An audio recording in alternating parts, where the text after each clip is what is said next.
Welcome to the next podcast episode of the book, The Gray Stage, authored by Greg Fernandez Jr. Today is episode number 15. We'll be covering chapter 9 in the book. With us is Greg Fernandez. How are you doing today, Greg? Hey, I'm doing very good, Dan. Thank you for joining us here. Appreciate that, as always. Great. We're going to be, for those following along at home, we'll be on page 70 if you're following along in the book. There's an item called, a section called Item 53 is where we're going to be starting today. Also joining us is Sophia, Catherine, and Stephen, and I think Anne as well. Welcome. Thanks. Hey, how you doing? So what I'll do for the episode here tonight, I'll read it, and then I'll read a couple paragraphs, and we'll have some discussion about some of the details, and I'll move along from there. So let's get started.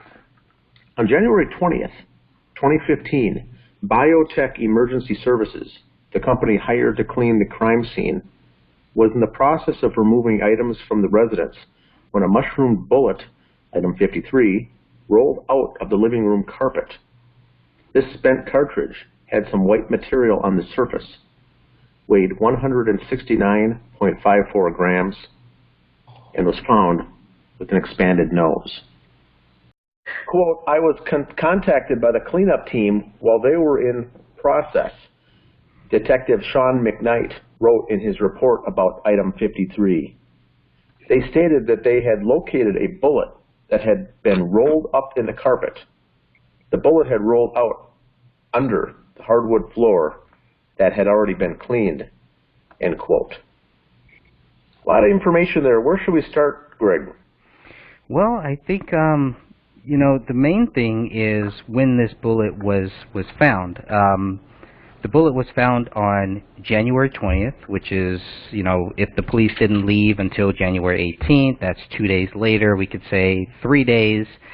Whatever it is, that's a big deal that I think gets kind of overlooked. And I think as we go on here, as we look at some of these documents too, we're going to see that it's kind of item 53. And even me, when I first looked at this stuff, I didn't really pay that much focus to item 53. It was other people in our group. Thank God for all these other people in our group who were looking at these documents and pointed out some of these strange things that we're going to see about item 53. But the fact that it rolled out of the living room carpet, it's fascinating. It's baffling. I don't understand how that's even possible. So does anybody have any idea, shed any light on how a bullet, a magic bullet, one of two magic bullets, how does the bullet not get found when the police leave, when the investigators leave, when the BCA team leaves, the sheriff's office, all these people that are in this house, and nobody sees this bullet that rolls out of a carpet, of the living room carpet, where the bodies were taken out. So if I could start off there, Greg, for the newer listeners out there, the bodies were found January 17th, and they were there. They conducted the investigation, cleaned everything up on the 18th. 19th, the cleaning crew was already in there, and now this is the 20th. This is day 2 of the cleaning service. And by rolling out, I think what happened is that they rolled up the carpet to clean underneath it. The living room in the Crowley family doesn't have carpet on the floor or attached to the floor. It's just a hardwood floor, but there's an area rug, and I think this is what they're referring to here is the area rug when they refer to the carpet. So the cleaners, I think, rolled up the rug to get it out of the way so they can mop up the floor, and that's when it came out. That's my impression. Is that what you think as well, Greg? Yeah. That's okay. The way that I read it, at least, given them, looking at their documents. And maybe Stephen would know what would be the white material found on the surface, and then it depends on it weighing 169 grams. To those of us not in law enforcement, does that mean anything to us, Stephen? What the weight is? Well, I looked this up earlier because it's been a while, but the 9mm, the bullet weight is anywhere from 115 to 165 grams or grains. Some people call them grams or grains, but it's 165 is the highest. And what did you say the bullet weight was? 140 something? 169.54 grams. Oh, okay. So it was a heavy load. 165 is a max on 9mm. I think that bullet possibly, guys, the way it went into the ceiling, that's what the white stuff is, sheetrock, and it just, from the angle, didn't stick. It dropped out. And well, that's what I'm thinking. Okay, so we've got a 40 caliber mushroom, not a 9mm. And this I'm so sorry. This is not the bullet that went to the ceiling. This was found in the carpet. I'm so sorry. Okay. And gotcha. the other thing, I think what you're getting at, Greg, on your first question was how did it come out? I think it was just embedded into that rug. Therefore, no one saw it sitting on the top. And when they rolled it, it came out from the bottom. Is probably what happened. Or it could have easily, I'm sorry, Dan, but it could have easily also rolled underneath the sofa. And as they're moving furniture and they're getting stuff out of the way, and then as they're starting to roll up the rug, then it falls out. When you're looking at how they say it was found 3 feet 1 inch from the south wall and 1 foot 10 inches from the kitchen. I mean, when you're looking at their description of where this was found, it sounds to me like it was really close to the main wall that had the writing on it in blood. So that would put it real close to where the sofa was. So maybe my thought is maybe it after whatever it rolled underneath the sofa, nobody saw it, and until they're rolling it up, and then poof, it falls out. That would make sense. Yeah. And the carpet was underneath the sofa, wasn't it? Correct. Yeah. Okay, so that would make sense.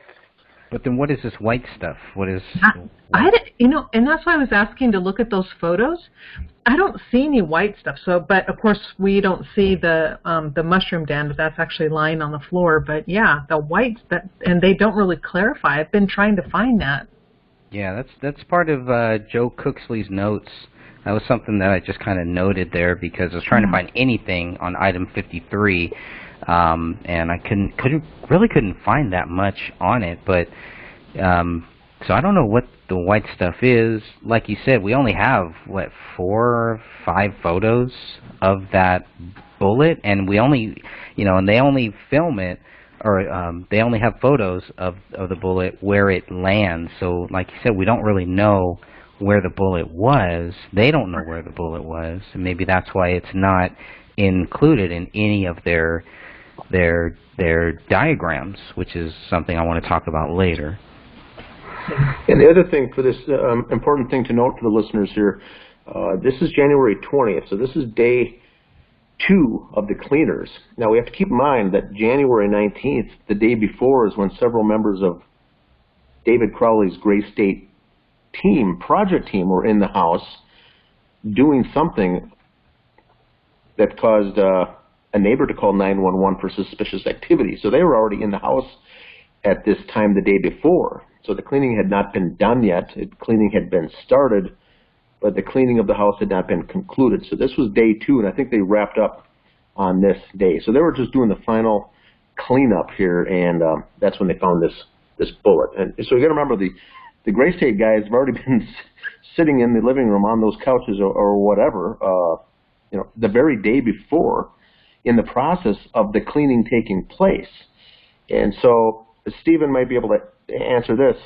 Wouldn't the house would be secured, right? Because the cleaning is still being done. But would the scene still be all taped off with yellow tape at this point, or was it cleared at that point from the investigator's perspective? You know what? The ones we'd always, and it did even have a cop parked outside. I mean, kind of crime scene like that until everybody got out of there, because cleaning companies, look what they found. Mm-hmm. Wow. Yeah, and they had they had to call the cops to tell them that this bullet was there. What about the weight? What do you think about the weight of this? Is that relevant? I put that in here to try to figure out the weight of the different bullets. I wish I had the weight of the other bullets right up here with me, but I was very curious about that weight, because obviously if it goes right through this daughter's head, which is what we are talking about, the back of the ear, it looks like, not that much is it's not gonna take that much weight off of it, right? So I don't know. 169 grams, almost 170. Yeah, the highest of the 40 caliber the highest it goes up to is about 180 on a load. So the 165 is a common load. So if that had more weight on it. You're right, Stephen. It says on the box it says 180 grams. Oh wow, good to know. Okay. Yeah, they get about 7 different sizes, but 165 plus whatever's on it, maybe. We get 165 grain too.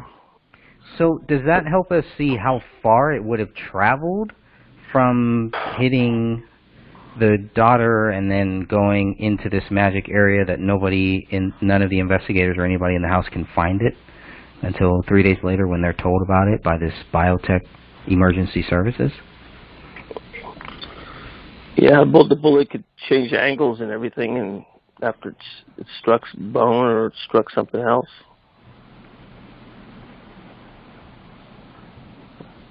And it couldn't have traveled too far, right? Because that living room, Dan might know this because Dan's been in the actual living room here.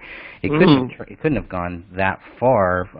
Trying to understand maybe the distance of where the daughter would have to have been shot, close range, and maybe Catherine or Sophia or Anne kind of know more about that because they've looked extensively over and over at the autopsies and about the suit and the stippling and all that stuff. Maybe there's some interesting stuff there.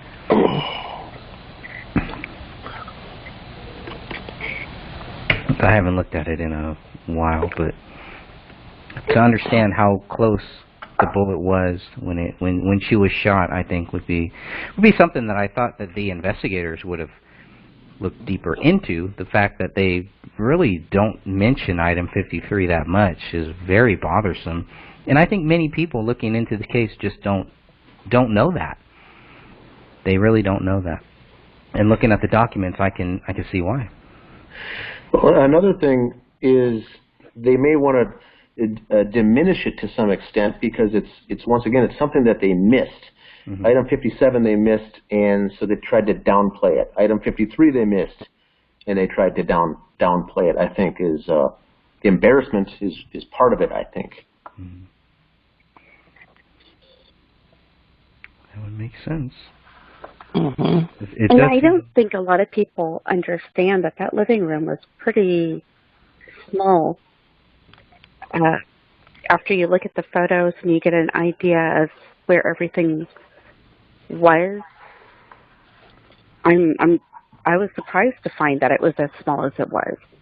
Because, yeah, it's not a big room. Being in it, and I was in it, so it's not that large of a room to begin with. But yes, it puts it into perspective when you see how close corners everything is on site there. Exactly. So when they say they stated that they had located a bullet that had been rolled up in the carpet, so they roll up the carpet with the bullet in there, and the bullet rolled out under the hardwood floor that had already been cleaned. I'm having a hard time understanding this, but I think Catherine, I think you kind of hit it there. Kind of shows that it was underneath. The bullet went through the carpet. Is that what you're kind of saying, Catherine? Is that what you think? No, actually, I mean, I don't know if it went through the rug or not. I mean, looking at the photos, there is some white fibers stuck within the mushroomed portion of the fragment. To me, that looks like part of the rug is stuck inside there. But I'm just saying that wherever it came from, did it bounce off something? I don't know, or did it just come... I hate to sound so crude, but did it just exit and then roll after, it exited the head? Did it then roll underneath the couch? I'm just saying somehow, someway, it's a possibility that maybe it rolled underneath the couch, and that's why it wasn't found until they're rolling up the rug. And Greg, I think I see what you're talking about as far as the comment. I think he worded it wrong the way Sean McKnight wrote this.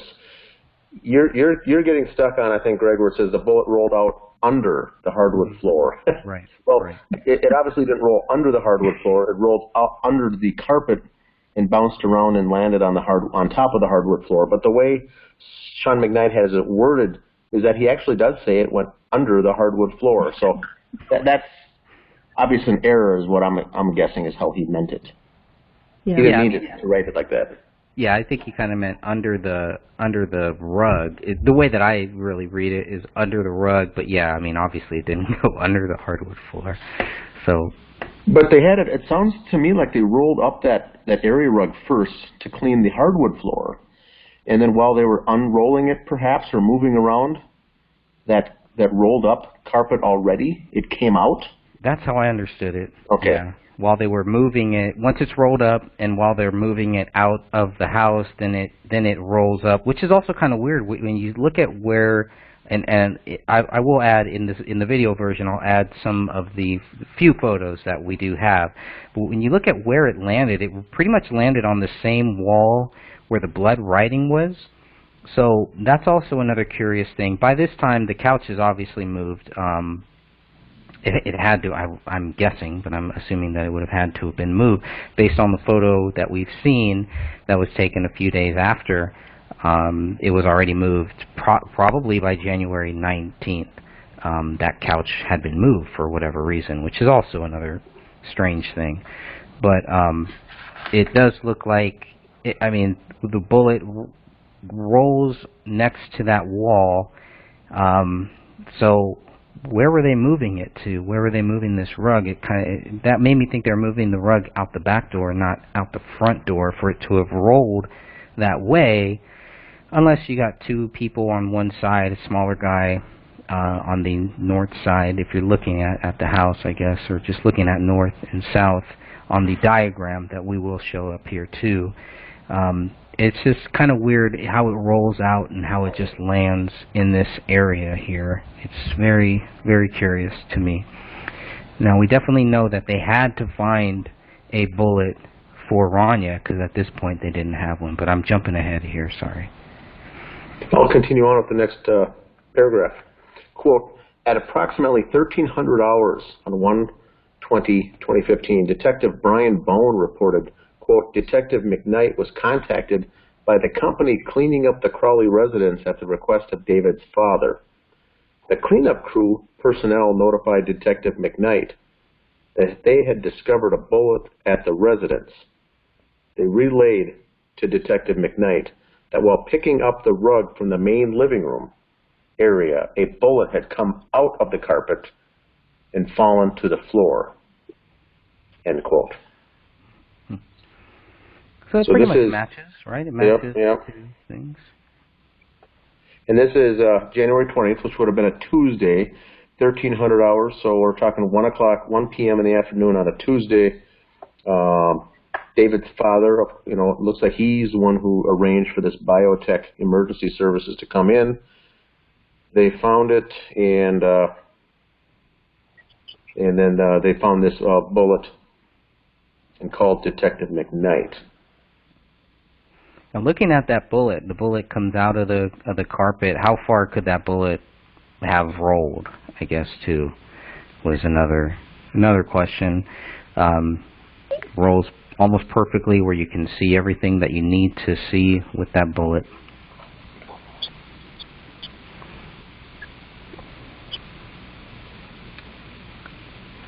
All right, I'll continue on. Detective Bone photographed the bullet when he and Detective McKnight entered the house. Quote, I found that the bullet was lying approximately 1 foot 10 inches from the west wall of the living room, wrote Detective Bone, and approximately 3 feet 1 inch from the south corner wall, which leads to the dining area of the residence, end quote.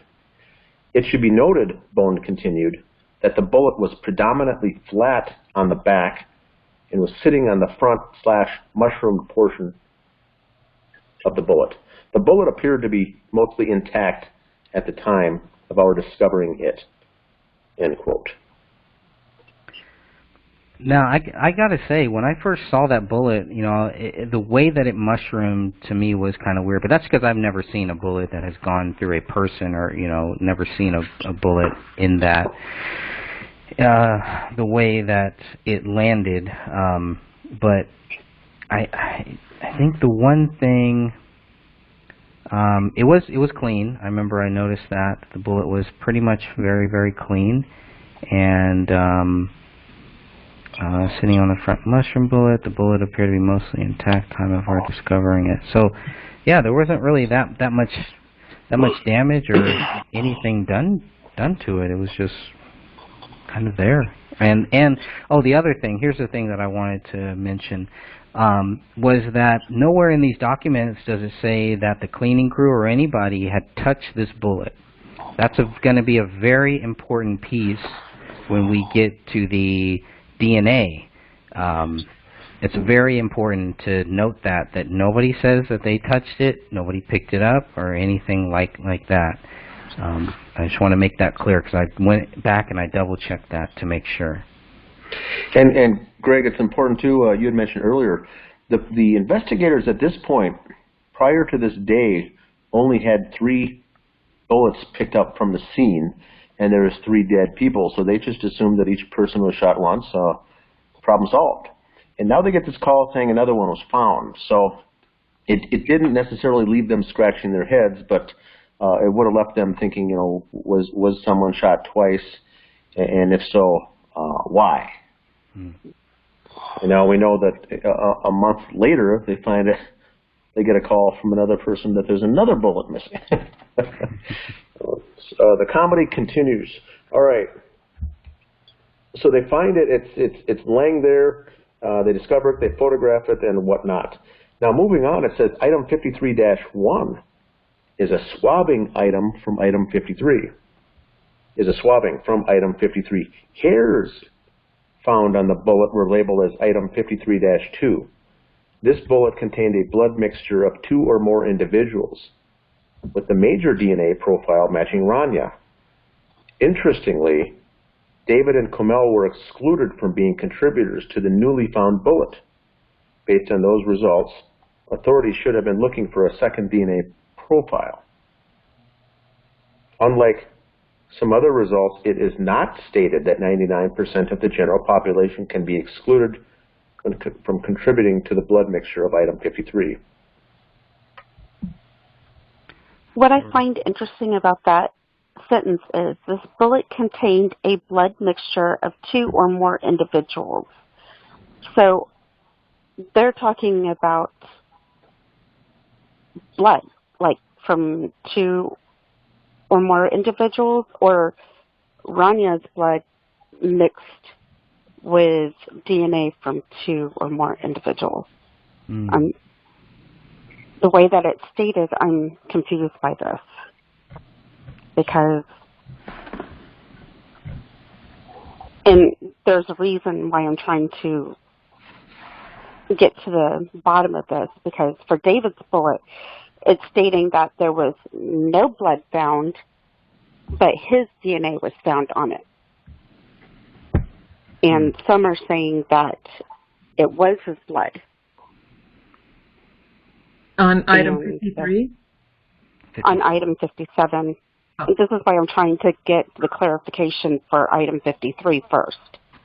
Okay. So that when we get to item 57, we can determine whether or not that was from skin cells, or if saliva or whatever, or if it was legit blood. Well, from item 57, it was not from blood. So anybody who says that it was doesn't know what they're talking about, or needs to go back and just read these. Look at these documents here, and you can clearly see it. For item 53, yeah, it does look I'm not sure. You're right. It's hard to tell if they're talking about blood on 2 or more, or if they're talking about just DNA. Now, the reason why I would assume blood is based on the BCA 40-page report that we are also looking at here too, because that does say that they found blood in one area of this bullet, one area. So how do you get a mixture of 2 or more people and you find blood in one area? Unless we're talking about blood in one area and then DNA in one area, but then again, that would show that somebody had to put their DNA on it, and we know it wasn't David, and we know it wasn't David's wife. This is one of 2 areas where we have missing DNA, similar to the notepad that was found in David's office. Could that be the same missing DNA? The same missing DNA that we see on item 53-1, is it the same person or persons? Because they're saying a mixture of 2 or more. It could be more people. And that makes me curious about the blood that was found in the kitchen, because it was never tested, but I'm assuming that's from the killer. And if they would have tested it, then we would have been able to at least answer the question of the DNA and been able to see if it was also matching item 53 and the notepad, and, you know, anyway. Coulda, woulda, shoulda. And what I find interesting on actually both 53 and 57, but we're sticking with 53 tonight, is where it states major profile would not be expected to occur more than once among unrelated individuals in the world population. So in other words, they're stating that if the way this is worded and what it says to me is that the other DNA profile is coming from someone who is related to either the Crowleys or either Komel or David's family. Because if they wouldn't expect to find it more than once in an unrelated individual, that leaves a whole lot of other people. You know what I mean? In other words, hopefully you guys understand what I'm trying to say. I'm tired. That leads me back to the gun safe and the type of DNA test that they ran on that. They were looking for a relative. Correct. And when they say that David and Komel are excluded and they're not expecting this DNA to come from an unrelated person, well, then what does that tell you? What does that tell us in general? You know, it's like, And I agree, they should have taken it further. They should have tested a whole lot more. I agree. There's only picking up guys DNA off a fingerprint is about 65 to 70% of the time. They'll get DNA off a fingerprint, so they haven't disclosed if it's blood or fingerprint DNA, right? Good question. Yeah. They should. So, I mean, they said they only found blood on one area of this bullet. Yeah, because when you look at the photos of that fragment, it is clean compared to the other fragments. You know, especially the ones that have Komel's hair and blood and stuff on it. I mean, that looks like it went through someone's head. Sad but true.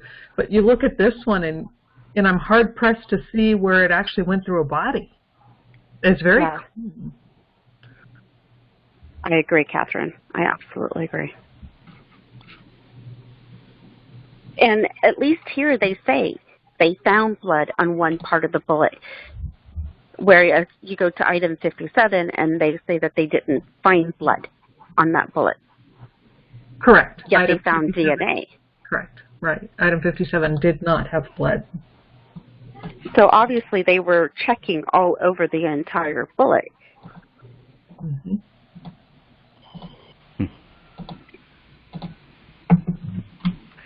Pretty interesting stuff there. I don't know what to think about that. And I think a lot. Can you guys hear me? Yeah, we can hear you. Can you hear us? Hello, William. I think he's having trouble hearing us, but I'll let him know that we can hear you. So, William, it's your technical difficulties. Can you hear us, William?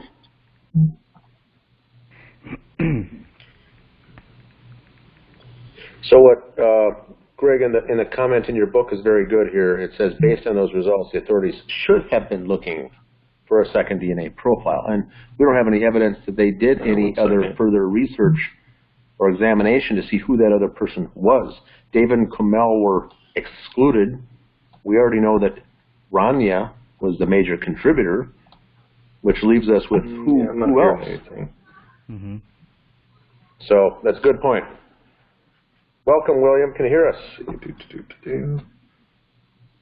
think he's working out he's got some gremlins over there trying to stop him from joining us.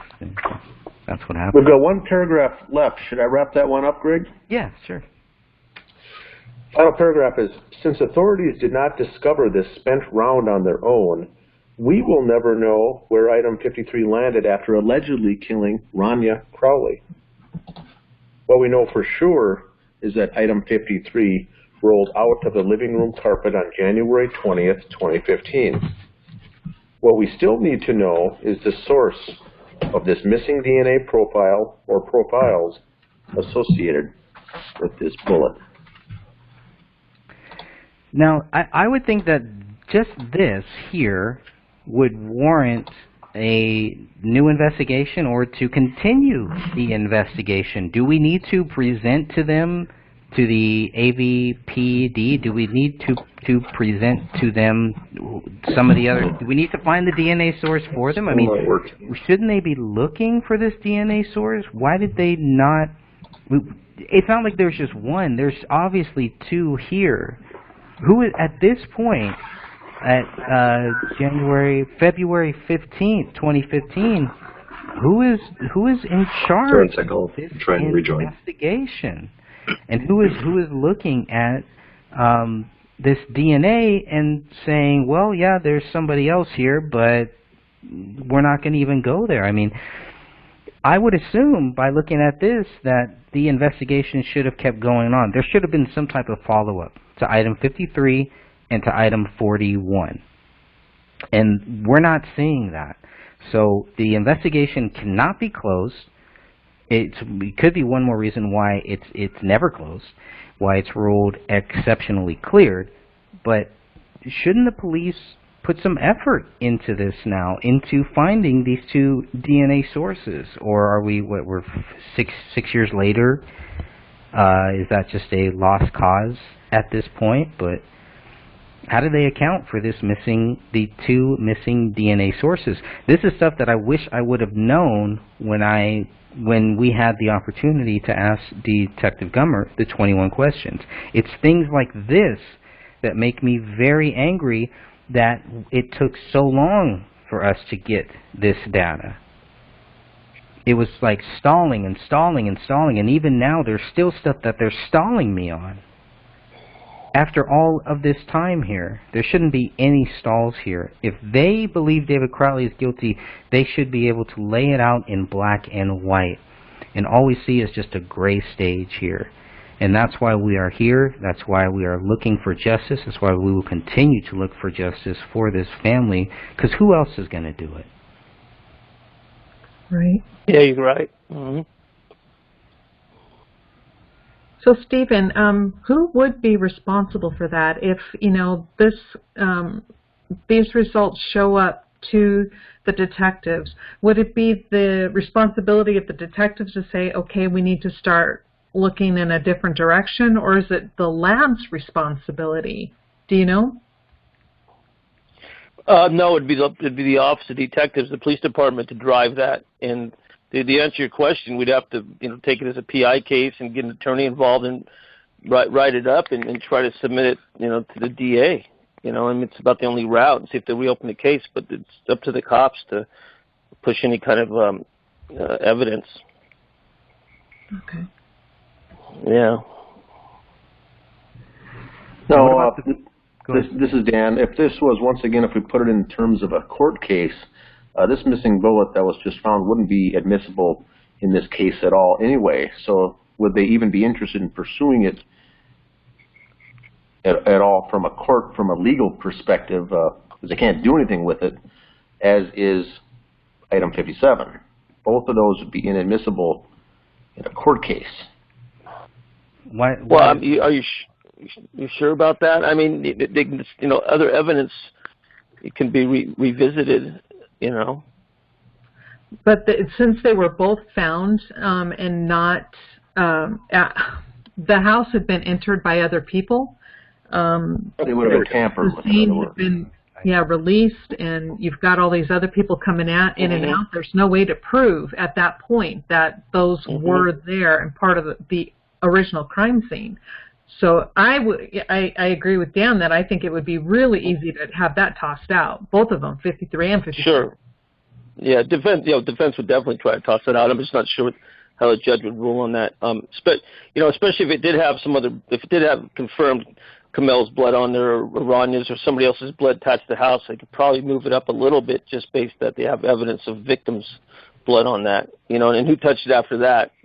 They can go ahead and they can disqualify the workers and such, and get, check their DNA and prints and such. But other people could have been in there they don't know about either. I mean, I do agree with you on that part. But maybe if they found something, they should try to get it, entered in evidence if it would help. I mean, wouldn't that be new found? Something that's new found if there's nothing else on this? I mean, even though it's in these documents here, isn't this something that maybe they don't even know about? Well, we've presented some of this new evidence already, I think, to the Apple Valley, and the items that Catherine and Michelle sent over to the Attorney General as well. So they're aware of the new information, are they not? Yes, I sent them. I mean, a lot of stuff. I did not mention item 53 though, but I did send them a lot of other stuff, and it has been crickets. And the private investigator that was hired, Kenneth Maines, didn't come across this either. It didn't stick in his craw after reading this as worth mentioning at all. Yeah. Well, is it worth, Catherine, maybe reaching back out to them and mentioning item 53? Did you include item 41 and the missing DNA profiles there? I'd have to go back and check on those other particular items, but I would be more than willing to do it and even revisit item 41. I don't remember if I included that. I know I really focused on the multiple blunt force trauma, because that, I mean, yes, there's photos of it, but that was not mentioned anywhere. But yeah, I'll redo an email and do a follow-up and then add this new stuff. Do you guys think that's a good idea? Stephen, is that something we should do now, or should we wait?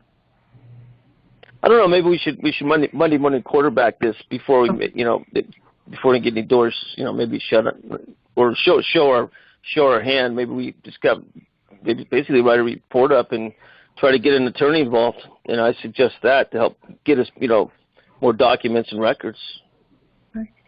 I like that.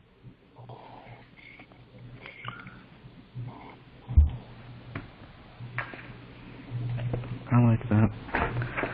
Well, I've got some notes here because I was going over the BCA 40-page document here that I've got pulled up, and just trying to find little things, anything that I could find on item 53, and things that I didn't include in the book either. So I was a little frustrated with myself today as I'm going through some of these items here to see why I felt the need to either leave this out, or maybe it just wasn't that relevant. But looking at this stuff, obviously we know item 53 is not part of the lab analysis request here. If you look at page 1 of this 40-page document, which you can find on my website, and I think Dan, I know you can find it in the group documents too.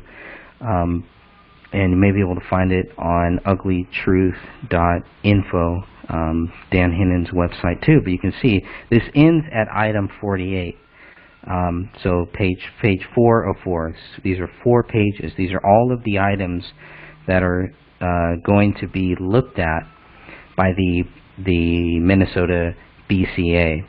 Speaking of that, does the Minnesota BCA have any authority to investigate, period, or are they just simply data collecting, documenting, saying, hey, this is what we found and that's it? I mean, is there would they be of any help to try to get the case reopened, or is that kind of a lost cause?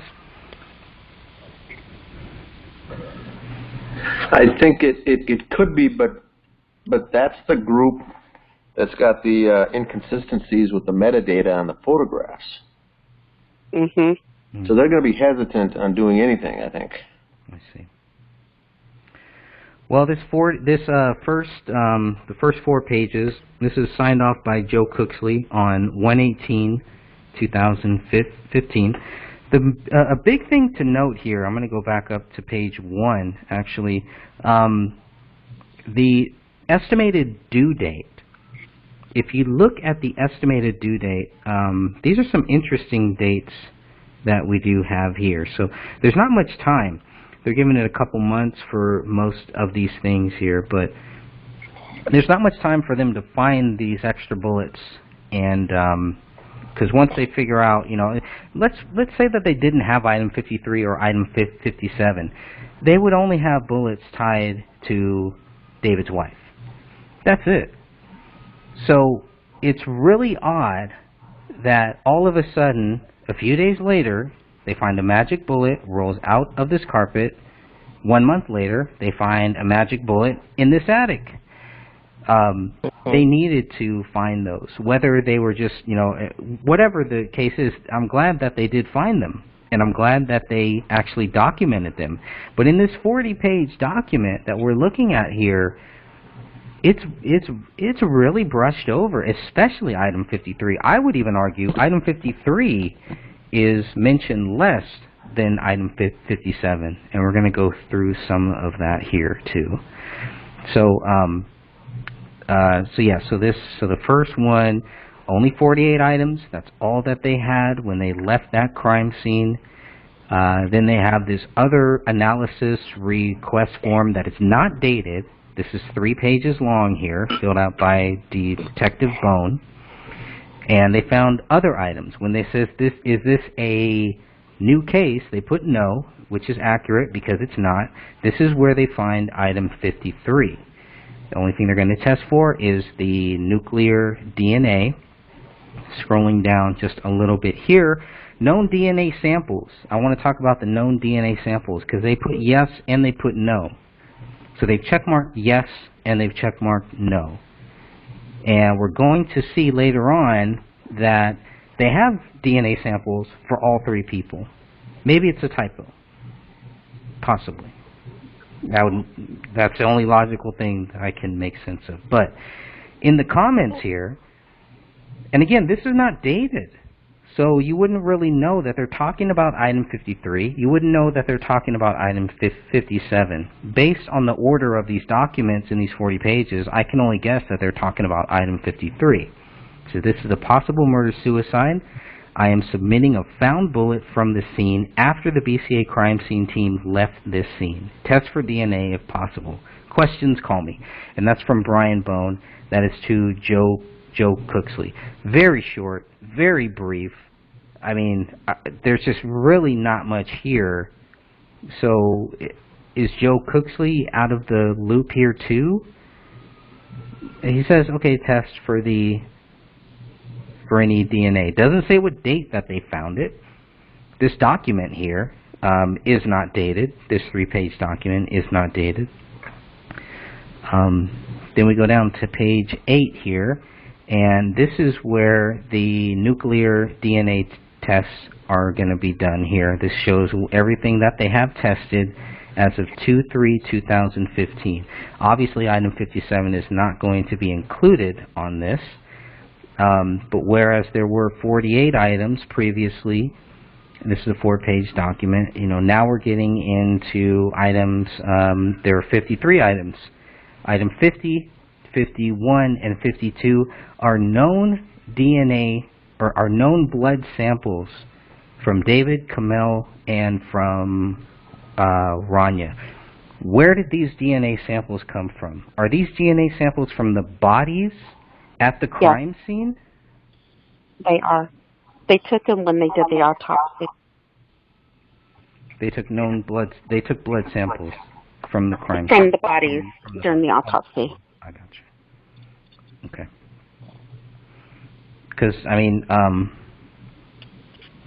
why weren't those included in the first 48? In the first document, the first 48 because they hadn't completed, they hadn't done the autopsies yet. Gotcha. So they were still working on that. Mhm. And once they got that, they just happened to also get item 53 at that same time, around that same time.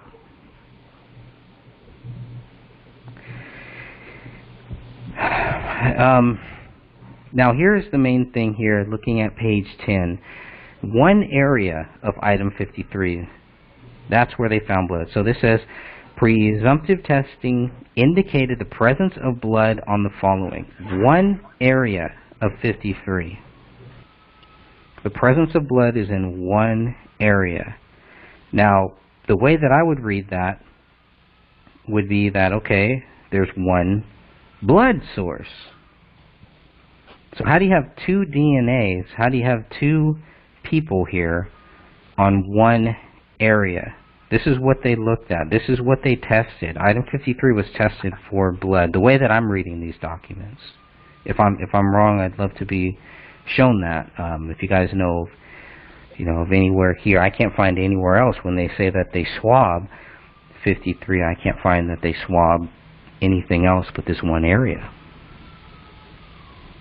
And this is why I really would like to understand how they swabbed item 53 and what this unknown DNA was.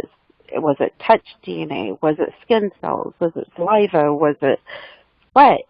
Was it actual blood? Because this is going to help us try to understand item 57 when we finally get to it. Mm-hmm.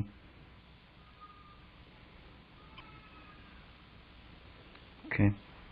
Well, what I find interesting about that part in the report right there where it says that they found blood on one spot. Now, if you have a projectile going through a skull, it should be all over, not just in one area. And again, that fragment looks really clean.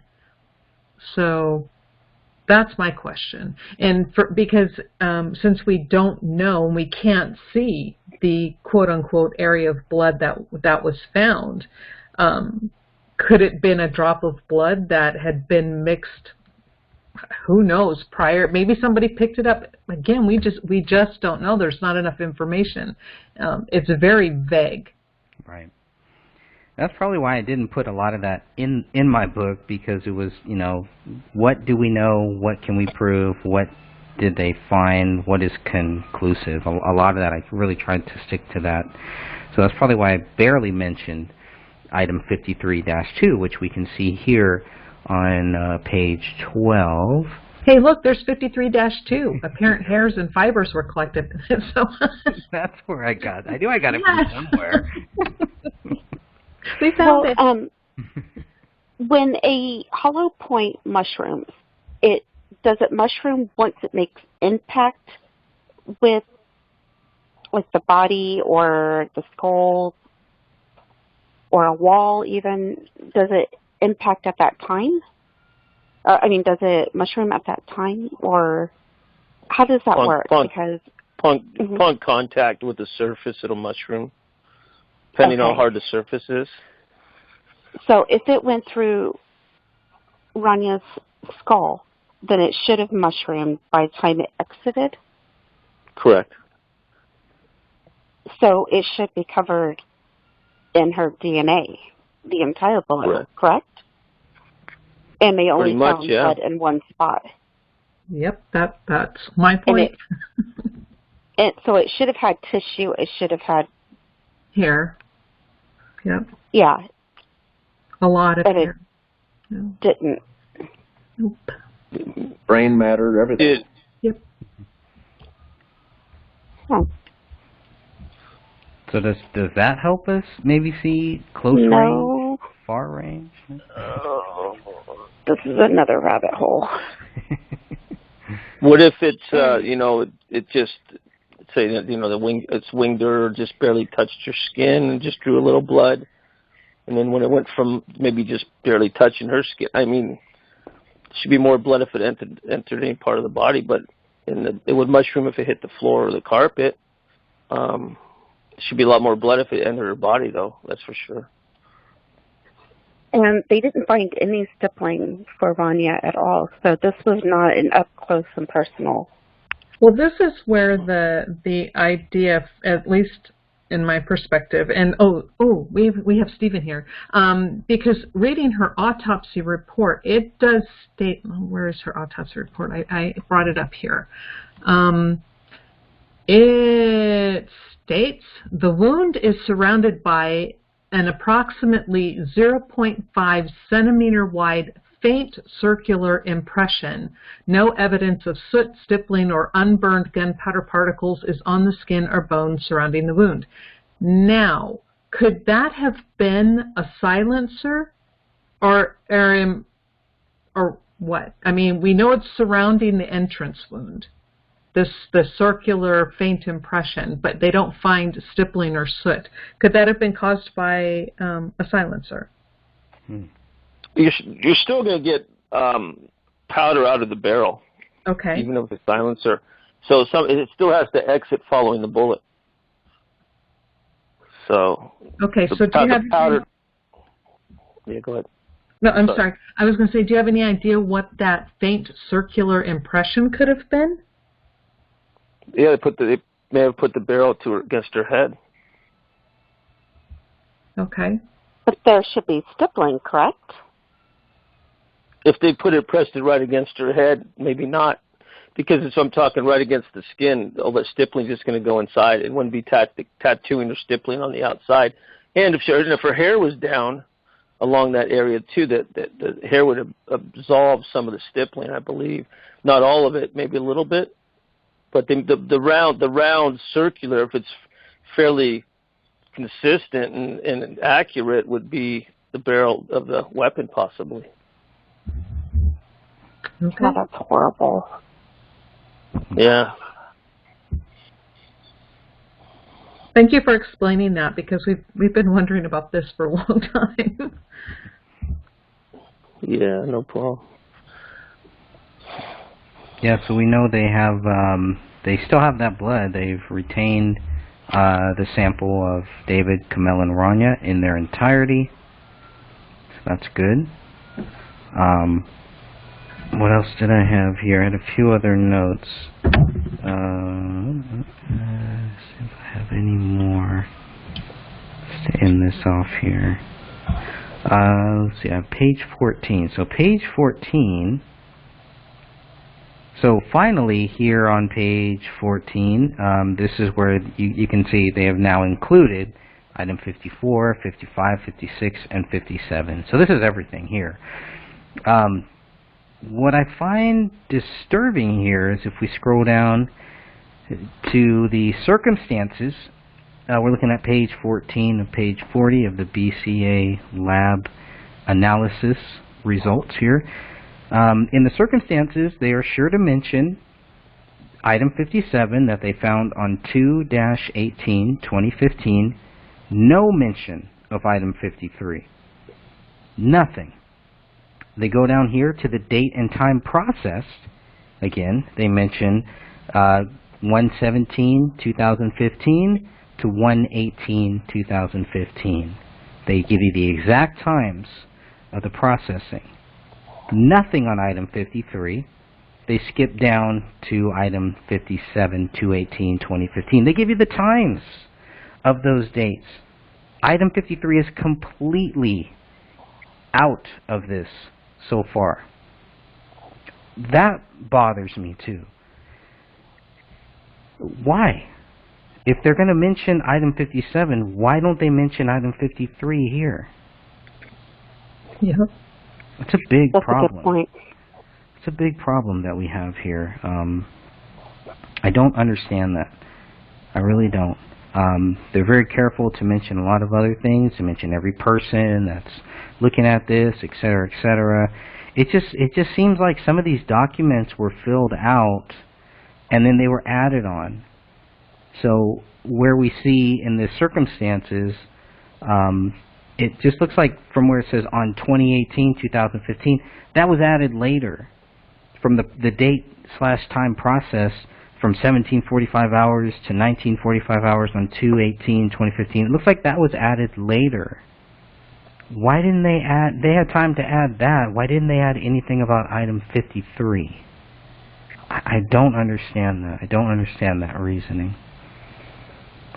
Even looking at page 15, they have the location, the items. There's no item 53 here. It's mentioned later on, yes, but it's not here. I don't understand this. I don't understand. It just makes me think that item 53, maybe I always thought item 57 was the smoking gun. Maybe item 53 is more. I think that they actually both are. Yeah. In my opinion. Maybe we should make this part of the conference call. Yeah, I think so. These two. I think so. Which I do hope to get that set up here pretty soon too.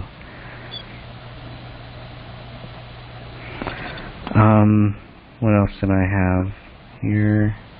Oh, the circumstances. Let me go back to the circumstances. Sophia, we had talked a little bit about this too. The circumstances for what they say. Let me read this here. They say that the investigative information revealed that the occupants of the home had not been in contact with anyone for weeks. That's not true. That is completely not true. So either they don't know what they're talking about or they are lying. It can only be one of the two. Sophia, can you kind of maybe explain a little bit about what you relayed to me earlier today about that? Well, we have a conversation between Komel and her friend via text message, and that occurred on the 21st of December. Well, Komel replied in the morning of the 21st of December. Mm-hmm. And then we have David, who he was going back and forth with Danny August Mason, and I believe the last time that he contacted him, I have to look at my messages that I sent you, okay, was, one second here. Maybe the December 16th? December 9th. Well, it was December 9th that he last emailed Danny August Mason.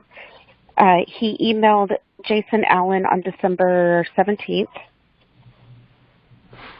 And then, sorry for the thumbs up, Greg. That's okay. I was trying to scroll down.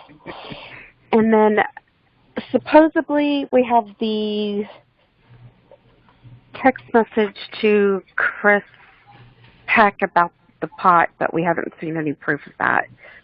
And we don't see any proof on his telephone reports saying that he sent out any text messages. So, but they made sure to include the emails, and they made sure to include Komel's text stream to our friends. So, and didn't David go to Smashburger sometime around then too, in December? Yes, there was. December 21st. Okay. Well, he had to speak with somebody there, so it's not like there's no communication. But weeks is the main thing here, because they're saying weeks. If they're saying that these people, all three of them died on December 26th, you've just given us 3 or 4 different dates, 3 or 4 different people here that spoke with him well within 1 week. So we're not talking about weeks here. But that's what we were led to think, that this was 3 weeks, more than 3 weeks. It had to have been 4 or 5 weeks, that nobody had talked with him. That's not true. We know that Sean Wright had also talked with David Crowley, too, if we're to believe Sean Wright, which he is not a credible source, but just based on what he says, he's one of the last people to have ever talked with David. That was in... I've seen no proof of that. I mean, I'm just saying what he says, right? Mm-hmm. So if he was one of the last people to talk with David, and Hendricks also said, you know, because I questioned him about that too, and he said Sean was one of the last people to talk with them, that was around December 16th, somewhere around that area, right, Dan? Do you remember any verification on that? Or did Sean Wright? I know he said he was David's the Rolodex, personal Rolodex, whatever the hell that means. But I mean, if he's talking to David there on the 16th, obviously that's not weeks. You know, that's I mean, that's 10 days. So. It's just, you know, and you have David. They pick up their daughter on the 19th. So this communication, no one has been in communication with them. It's just one little sentence, but it's, you know, where are they getting this stuff from? Why are they writing things like this? It's very frustrating. And I took it. I took it to mean something completely different. Oh gosh, sometimes I swear I'm an alien. When it says that they haven't been in contact with anyone for weeks and that a dog was active within the house, I took that and I understood that to mean that weeks from the time that the bodies were found. But see, to me, that means weeks being 2. So that means that somewhere around January 1st, somebody had to have had contact with them, which means that they weren't dead at Christmas time. So that's where my brain went with it. Oh, I see. Well, they say because there was no activity past December 26th, they think that that's the date that everybody was dead. Oh, right. And that's where I think we as a group can state that the lack of consistency within their time frame is like appalling, because for me the key part of that sentence isn't just the weeks, but that the dog was active within the house. No, wait, it says that the dog was active in the house upon arrival. So you're correct. So I could have obviously just read that wrong, but for me it still states that either they're saying that they're inadvertently stating that there was contact somewhere around the 1st of January with this family, or they're saying that there was no contact with that family like how you understood it, weeks before the 21st. So right. What is it? It's a month and a half. You know, there's a huge month and a half time frame that they are leaving it completely wide open to anyone's interpretation. There's nothing is concise, nothing is explained. Yeah, this investigative information says, you know, that they didn't make contact with anybody weeks. I definitely took that to mean December 26th, giving them the benefit of the doubt. I kind of even think maybe that it's possible that they were dead well before that date too. But let's just say that it's December 26th. Everybody's dead. Obviously, if it's in January, that makes sense for that they haven't been in contact with anybody for weeks because they were dead for a couple weeks between time. But if we go by their logic, by what they're saying, by the December 2026, we know that that David's wife was in contact with somebody on December 21st. That's days. That's not weeks. And then we got the other people that they were also in contact with too. Now I have to remember too, by this point, they don't have. I'll have to go back and make sure they don't have the phone records that show that you know no they had their call. There hadn't been any calls made until what was it, November? Sophia, is that right? David's last For call? David, it was after Thanksgiving in November. Right. Right. So that's a whole other issue there. So it's not like it's a big deal for me, because obviously they're not they're not calling people. He's online chatting, he's online doing things, he's sending messages to people online, he's meeting with people, he's picking up his daughter, he's going to Smashburger, he's doing things. Okay. We actually don't know that David was the one who went to Smashburger. Somebody could have taken his card. Komel could have even used his card. True. We're just assuming that it was David who went to Smashburger. Somebody went to Smashburger with their card, definitely. So. Correct. Someone his card was charged on December 21st for $30-some of purchases at Smashburger in Apple Valley. Mm-hmm. We don't know who physically went there and got what. Dan, have you ever eaten at Smashburger? No. Okay, I'm just trying to figure out, would $20 be for two people? Or one? It was 30, and I would say that's kind of high, and so that would be a group of people, and that's what people have suspected, that it wasn't David and his family at all. It was a bunch of guys ordering burgers with David's card. Well, the reason why I asked was because if we go to like Five Guys here, just my daughter and I, it's like $25, $26.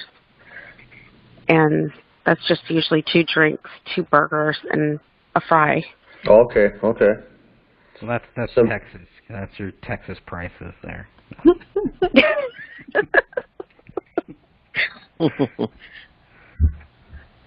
So that's why I was kind of wondering if it was one person eating, or are they pretty affordable? I was just trying to see if it was how many people would have gone to eat there. I'm guessing that was a meal for 2 to 3 people. Okay, then that makes sense. Now, so we're looking at the 21st for last known activity. Okay. Besides David's little note saying 6 days until the 1st or something. The meme note. Was that 6 days till Christmas? Or was that 6 days till New Year? I forget. Yeah, I know. To the New Year. To the New Year, okay. Which looks like it was a 5 changed to 6, by the way. So, it's pretty interesting, too. That might line up with their timeline. And I believe the last phone call that Komel or David, because it could have been either, made was to Wells Fargo, and that was to, this is my guess, my best guess, transfer money over for the house payment to be made, because that was the one thing that bounced. The house payment bounced? It did in December, and then money was transferred over and it went through. That's interesting. No other bounces that we know of. No. Usually David was really good about transferring money over, and that month, I guess it was forgotten, because both he and Komel made their own transfers to that account from their other accounts. That's weird. And I'm assuming that Komel made the call because it was her phone and the money supposedly came from her account.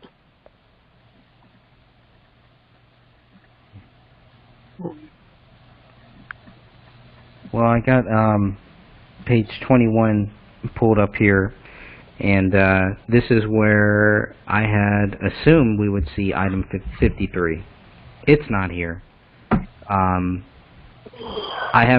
need to go back and look at all of the other diagrams because there are several of them. So, but this one is the one that's in their 40-page document. This is the official one here. So if item 53 is going to be in any of the diagrams, it should be here. Now I need to go back and see if it's in the ones the drawn diagrams. It might be there. I'm not 100% sure.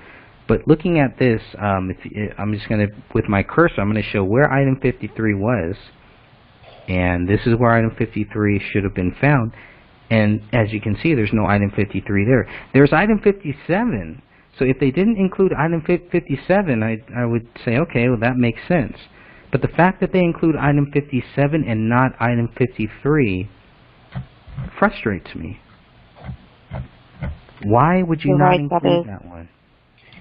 And just to, I just want to piggyback off what Greg is saying about this page 21 of 40. I think it's pretty important.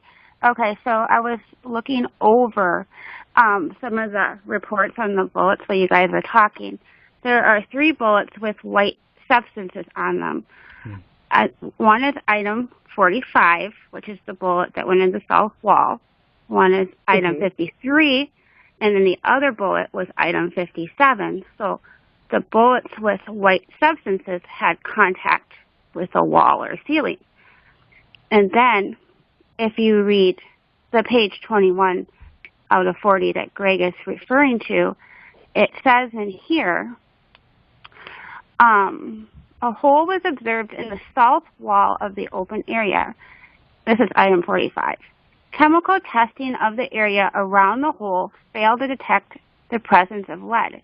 However, a bullet, item 45, was retrieved from inside of the wall near the hole. Additional holes were also observed on a removable ceiling tile and the wood ceiling above the tile near the hole in the wall. On the other side of the wood ceiling was the wood floor from the living room underneath the area rug. Holes were observed in both the area rug and the wood floor underneath the rug. Chemical testing of the hole in the wood floor also failed to detect the presence of lead. So that item 53 could be very well connected, as Greg was saying. I think it's connected maybe to item 45, something similar. 45, because they're seeing holes in the rug, and on the other side of this wall is the area rug where item 53 was eventually found. That's true. Yeah, so item 45... And item 45 had white substance on the bullet, as did item 53. Wait, they don't put item 45 on here either? I think 45 is on the next one where it shows the bottom half of the house. Oh, but, okay. To me, it would always make sense because it looked like they shot into the floor through it, so they're aiming the gun toward the floor. And of course, we've got that rug, so it goes through the rug, it then goes through the floor, which then goes through the acoustic tile, which then enters into the wall. So if, that trajectory makes sense. So since it ends up in the wall, it's going to have the white powdery substance on it. At 57, it supposedly goes through the ceiling. Well, it does. It goes through the ceiling, so that makes sense, white powdery substance. But number 53, and they're saying that it's supposed to be connected to Raniya, and it goes through the head, and it has white powder on it. Really? Yeah. That doesn't make sense. No, I mean it kind of lines up. This defect here, the defect in the floor, it kind of lines up with where Raniya is, but that shows where the killer would have to be standing. I don't know. That's interesting. Well, and since they didn't do either a rod test or a laser test or string or, thing, we have no idea really the trajectory. All we know is that they're saying, there's a hole through the rug, which then matches up with the hole in the floor, which then, leads you to this other path. And Well, I'm so frustrated with him. I know, me too. I mean, I'm sure everybody listening to this is, and we just, we're just trying to figure out what really happened here. That's the most important thing.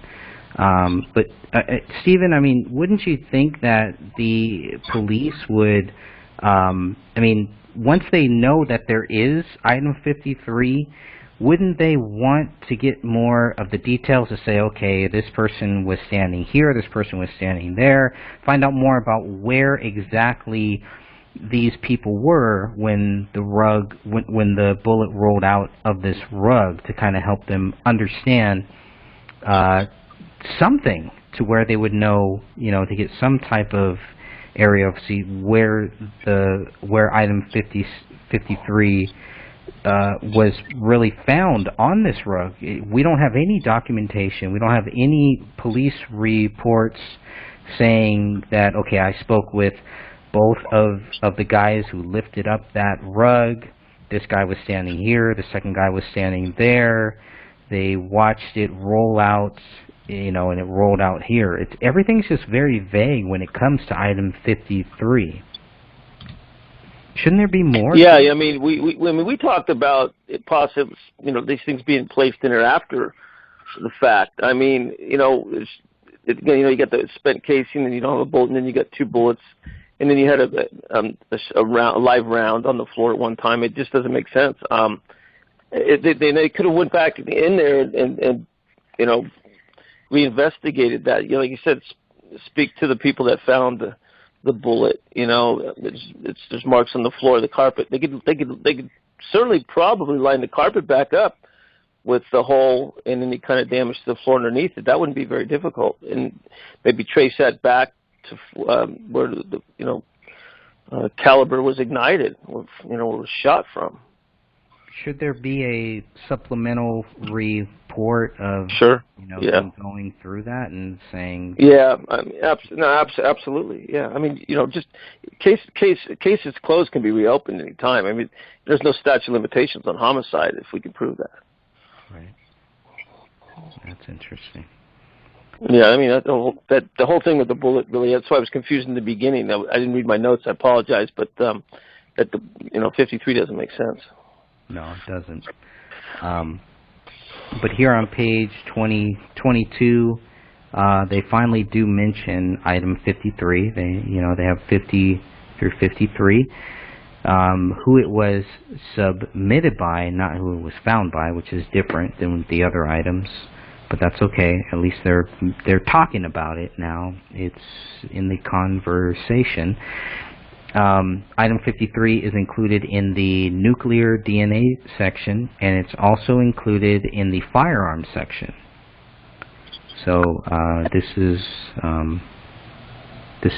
the 11-page document there. So, I mean, any supervisor, any people, people that are reading that, any news reporters, fake news reporters that have access to all of this stuff, if they're not looking for anything, if they're just reading it, they're not going to read that much into it because item 53 is not mentioned much.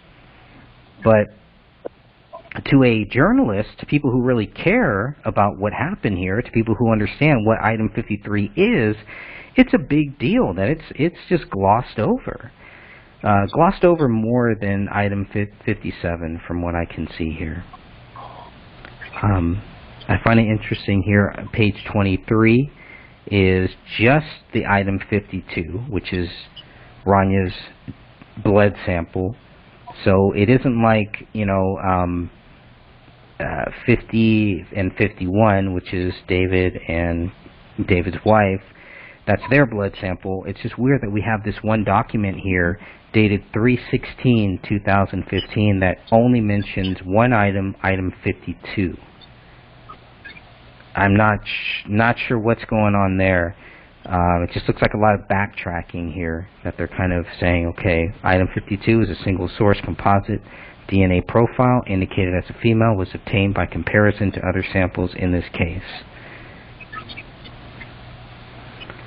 So when we say, when I ask where did Raniya's DNA come from, the reason why I don't believe it came from her autopsy is because they never confirmed Raniya's autopsy. They never confirmed that that was her body. It's circumstantial. So that's a big deal. Now, maybe I got that wrong, and if I got that wrong, I hope somebody will help me understand, because I want to get it right. You know, whatever the truth is, I want to make sure that I get it right. But the way you're correct. They never actually confirmed her. They just drew that. But the blood sample did come from the body that was in the autopsy. Okay. So they're wording this in a certain way here. I mean, it's like they have this item 52. They don't even mention Raniya's name here. I mean, they do at the top that, you know, it's a known blood sample of Raniya, but the results of the DNA profiling with an asterisk next to it was performed on item 52, and the DNA results is a single source composite DNA profile. So they're testing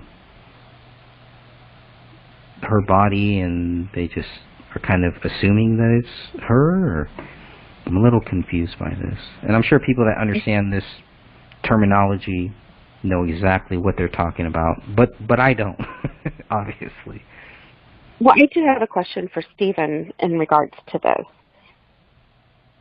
Do they normally just take blood from the bodies, even though they haven't been positively ID'd, and do DNA tests from that against items found at a crime scene? Or would they take, like, known toothbrushes and hairbrushes and use that DNA? They would use it all. If you don't have an ID in the body, you'll John Doe that one, John Doe, Jane Doe, and try to match everything up under the John or Jane Doe until they identify the bodies. But they'll collect the evidence and mark it best they can. And the toothbrushes and such like that, definitely they would collect them separately and then match your DNA up with any kind of blood DNA or anything else. But they'll John and Jane Doe the bodies, but they'll still collect everything. Interesting. And we don't see that at this crime scene. They didn't take those items. I know, it's unbelievable. I mean, if anything that goes in your mouth, I mean, even silverware that's not washed, maybe laying on the counter. I mean, anything. I do agree. It's lousy, shoddy police work, but there's more to it than that. There's too many things, and this is three dead bodies, a triple homicide as we look at it, and and everything's a homicide in the beginning. I mean, it's a cover up. I mean, there's just no doubt. It's a cover up. I mean, do they always start when police walk into these crime scenes? Are they trained to think, this is a double murder suicide? I mean, I've always had that issue of how they came to that conclusion so quickly. So quickly. Well, it was from the very start. It was from the very first 911 call. That's where it starts, and it never really changes from that. Even though we've gone through all of these documents, all of this stuff that it doesn't show. I'm sorry. I never listened to that 911 call. Brief me real quickly. Did the caller say it looked like a murder-suicide? Is that what the caller said? Is that what you're getting at? One of the very first things. Well, really? I didn't know that. Oh, my God. Yeah. So it's, it's a murder or a suicide. Yeah. But if it's a suicide, wouldn't it be, I mean, there's three bodies there. So why would you say a murder or a suicide? Be a murders or suicides. I don't know. It's just. If I looked through that window, I would have thought homicide, 3 murders. So I wouldn't have thought suicide. Not even close. Just from if the guy peeked through the window, and there's no way. I mean, here is like, she's like, yes, this is Judy Prochnow. I live at Ramsdale Drive. I'm leaving out her address. The 911 operator says yes, and Judy then told the dispatch, I think there has been a murder or suicide next door. Wow. That's jumping early. It's pretty early. Yeah, it's real, especially for someone who isn't trained or anything. I mean, even myself, as a former officer, if I peeked through the window, I wouldn't have thought suicide. I mean, there's just 3 bodies. To me, it looks like I'd call it murder until proven otherwise. Yeah, and that's just some neighbor. But what do the police find? What do they find to say? Oh yeah, this looks like a murder or a suicide, a murder and a suicide. There's nothing there. We've gone. Well, go ahead. The police department was familiar, or at least officers were familiar with David prior to this? Yes, they had been called. Yes. Yeah. Right. Were they aware that, he was doing the deep state stuff or anything else? I mean, they had friendly talks with David. From what I hear, some of the cops, because back in September of 2014, David had a garage sale, and he was selling some military stuff, movie prop stuff, basically. Right. And so one of the neighbors called the cops, and so the cops showed up, and I guess some of the cops actually ended up buying some of those props. So, there was nothing bad there. There was a neighbor, a young kid, and maybe Ann or Dan or Sophia or Catherine know more about this. It's a video that we don't talk that much about, but we probably should. There was a young kid who talked about David and said that he did not think that David had committed this crime, and Judy Prochnow called him autistic and was basically putting this kid down. And it's just really weird stuff like that. The actions of so many people, who claim to be David's friends or David's neighbors and stuff like that. It's just really odd the way that they acted. But even if we discount all of that, go ahead. Well, it's also how they're still acting.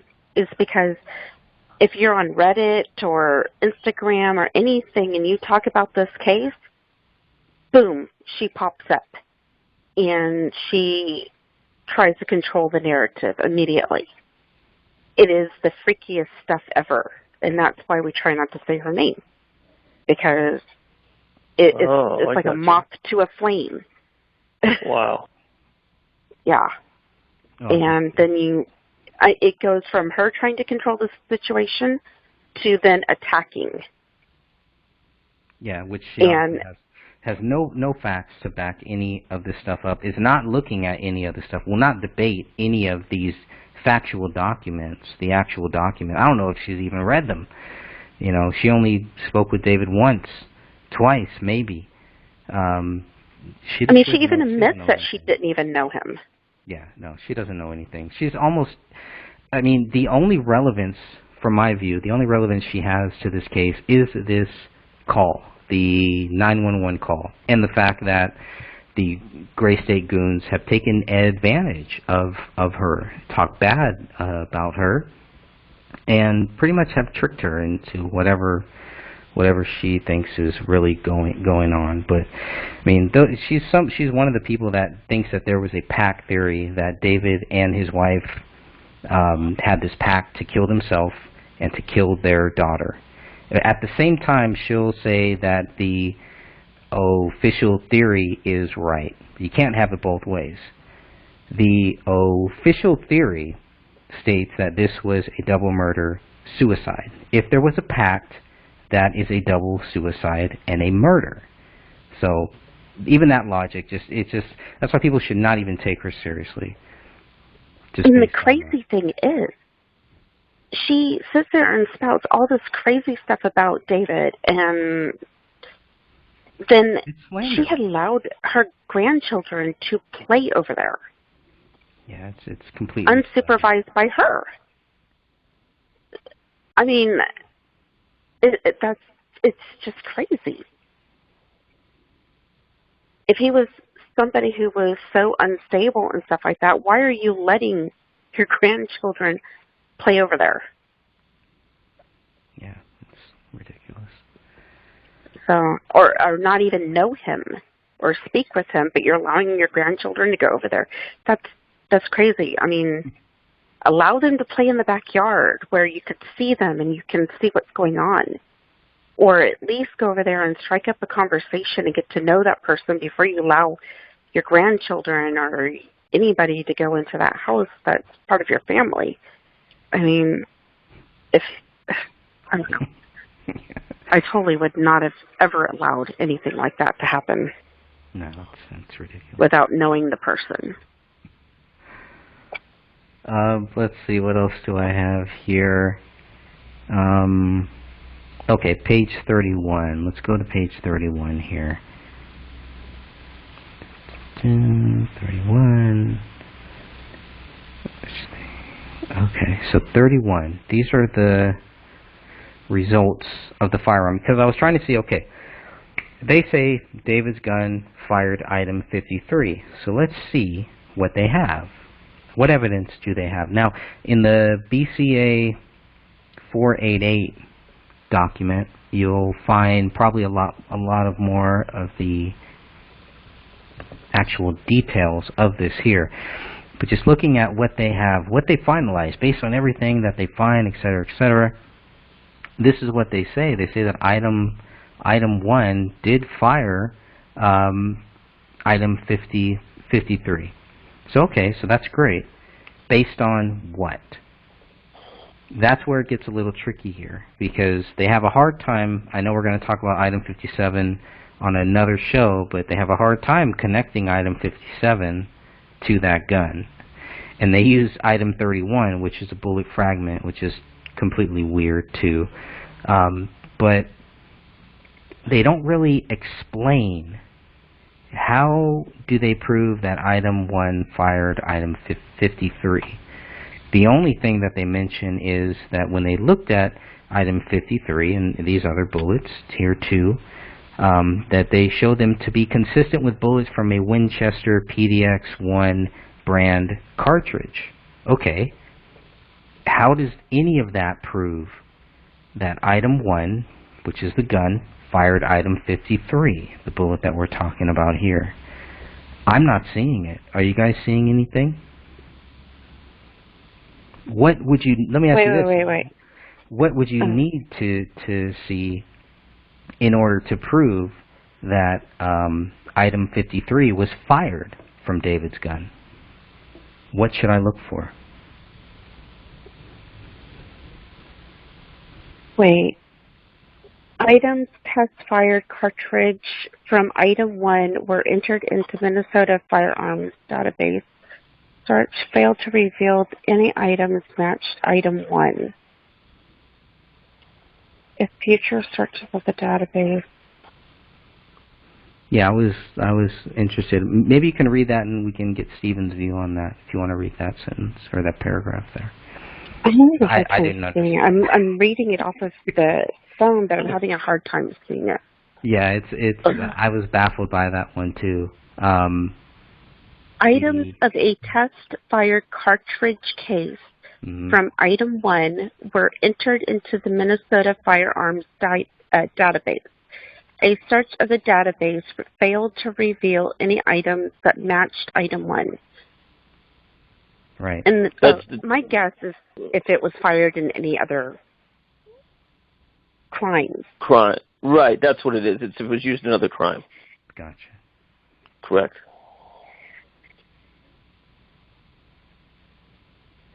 And then it says at the very top, item 1, Springfield Armory X the 40, yada, yada, yada. Fired items 2, 3, 9, 30, 36, and 37, parentheses 6, 40 caliber cartridges, and items 42, 43, 44, 45, 53, and 57, 6 bullets. Based on what? Yeah, they were matching the cartridges and the bullets that were found at the scene. Right. But how did they prove? I mean, look at how much time would they spend time to try to connect item 57 to item 1. They have to use item 31 in order to do that. So what do they use to connect item 1 to item 42, 43, 44, 45, and 43, and 53? It's not here.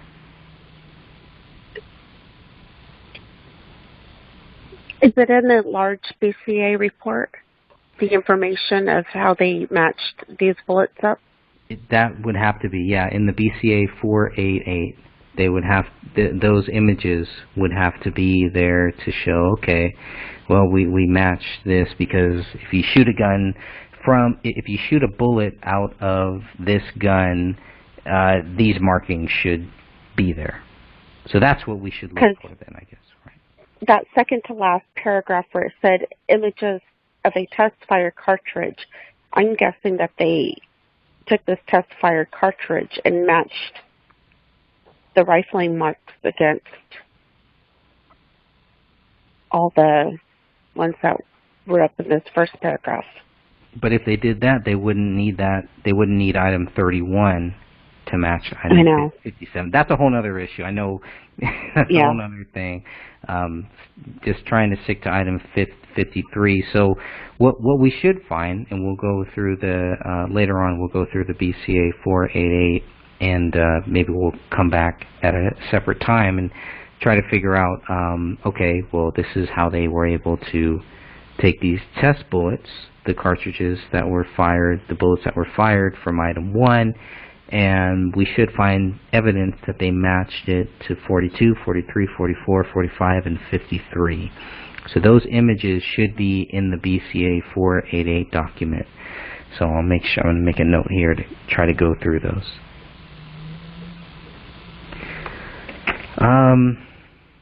Just looking at some final thoughts here, unless anybody has any final thoughts. I'm glad you're all still with me. I'm sorry for making this so late. I do apologize for that. But I'd like to get some final thoughts from everybody just regarding item 53. I don't think I have anything else from my notes. I think I've covered pretty much everything I wanted to with item 53. Well, I'd like to say is that it's shoddy police work. The crime scene was messy. I think it was above their pay grade. If it's a straight shot with investigation, they should have stayed in it. I mean, they should have looked hard. I mean, there's so many things they didn't do. It just wasn't thorough.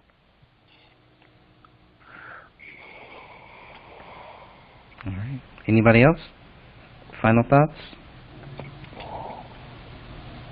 Nope. I just want to say that I'm glad you brought this up, because I had not really paid much attention to item 53 at all. But after reading this part in your book tonight and then going through all the reports, it was like, whoa, it's much bigger than what. I mean, I didn't even glance at it until now. So thank you. I think that we need to actually make a post about this in the group and see if we can get some more people to kind of brainstorm in regards to this. Okay. All right. Ann or Dan, any final thoughts here before we shut this one down? I'll stop this recording soon here. I don't have any thoughts. You guys have done a great job covering everything, and thank you for your hard work continuing to investigate the Crowley case. Thank you, my friend. Was William ever able to join us? No, he was not able to, but I do hope to get him on our next podcast, which we will be covering. We'll be staying on this chapter. and we'll be talking more. That chapter kind of jumps around, so in our next show, we will be focusing more on item 57, how we even get to know that there was an item 57, and then we'll talk more about all of the strange things with item 57. So I do look forward to that one. That'll be a fun show. We might have to break that up into a couple shows. I think so. I mean, I thought we would go maybe about 45 minutes, 50 minutes on this, and I think we're about at the 2-hour mark. So, oh, good Lord! I'll go ahead and stop this recording here now. But I want to thank everybody for joining us, and don't forget, on the 1st of every month, we will have a new podcast. So, thank you all. Hey, thank you, Greg.